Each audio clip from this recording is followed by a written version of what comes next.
before Uber, before Amazon, before billion-dollar valuations. There was just a basement, a cold, dimly lit room, a borrowed laptop, an idea that didn't look like much at the time. But from these basements, garages, and dorm rooms emerged companies that now shape your daily life. So if you think you need funding, fancy offices, or a perfect plan to succeed, think again. We're sold a lie. That success starts with a polished pitch deck, investors throwing money, and teams of engineers. But in reality, some of the world's most impactful businesses started in places with no natural light, no budget, and no believers. It wasn't about what they had. It was about what they did. Let's rewind the clock. In 1996, two Stanford students, Larry Page and Sergey Brin, were just trying to build a better way to search the web. So they did what most college kids do. They worked in a garage, Susan Wojcicki's garage to be exact. She later became the CEO of YouTube. That garage had no glory.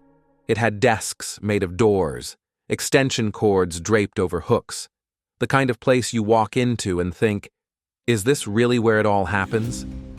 It was. And Google grew from that garage to become the world's search engine. Lesson number 1. Start with usefulness, not polish. Sarah Blakely didn't know anything about fashion, or manufacturing, or retail. What she did know was this. She hated how her underwear showed through white pants. So she cut the feet off her pantyhose and thought, this could work. She started Spanx with $5,000 of her own savings. From her apartment, she wrote her own patent, made her own logo, cold-called every manufacturer she could find in the yellow pages. And slowly, with no outside investment, she built a brand worn by millions of women around the world. In 2012, she became the youngest self-made female billionaire. Lesson number 2. Solve your own problem. Build from there. Before cloud storage was normal, Drew Houston was frustrated. He kept forgetting his USB drive. So he wrote a simple syncing tool for himself while still a student at MIT. It worked so well, he figured. Why not share it? Dropbox was born. He made a short demo video explaining the idea, not with a pitch deck, but with screen recordings and doodles. People got it. They joined the wait list by the thousands. Today, Dropbox has over 700 million users. Lesson number 3. If your solution saves someone time or stress, you don't need to shout. You just need to show. Phil Knight was a college track runner who believed Japanese running shoes could beat German brands. So he started importing them from his car. He sold sneakers out of his trunk at high school track meets. Bill Bowerman, his former coach, helped him experiment with designs, famously pouring rubber into a waffle iron to make better soles. Nike wasn't born in a boardroom. It was built between races. And that swoosh? It cost Knight just $35. Lesson number 4. Start with hustle.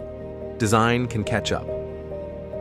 In 2007, two broke designers in San Francisco, Brian Chesky and Joe Gebbia, couldn't afford rent. So they rented out an air mattress in their living room to conference attendees who couldn't find a hotel. They made a small site called airbedandbreakfast.com, booked 3 guests, then realized maybe this wasn't just about rent. It was about rethinking how people travel. It took years and a lot of serial-themed marketing stunts. Yes, really. But Airbnb is now in 220-plus countries. Lesson number 5. Start with desperation. That's where innovation hides. Before Facebook, there was something else. In 2002, a teenager named Michael Saymon built a game app. He was 13. Later, using basic tools like WordPress and Google Forms, he built a social site that let kids create profiles and chat. It blew up in Latin America. He eventually got hired by Facebook at just 17, and helped build products like Messenger and IG Stories. Lesson number 6. If you're young and resourceful, you're already ahead. Build scrappy. Launch fast. There's a reason these stories resonate. They're not just origin stories. They're reminders. You don't need permission. You don't need capital. You don't need to go viral. You just need a problem, a tool, and the courage to build while no one's watching. The pattern isn't glamorous, it's not easy, but it's real. The most enduring businesses start in basements because that's where they're forced to get good. When you don't have noise, you have focus. When you don't have investors, you have ownership. When you don't have praise, you build for impact, not applause. And in a world that rewards attention over depth, that's a powerful advantage. If you're building something right now with zero traction, if you're stuck in a job and dreaming bigger, if you've got an idea but no clue where to begin, look around. You might already be standing in your basement, and that just might be the best place to start. If this changed how you see success, even just a little, hit subscribe. At Forged in Fortune, we don't chase trends. We uncover the patterns behind real wealth, power, and lasting impact. New videos every week. Stories they don't teach in school, but should. Subscribe now and start building what lasts.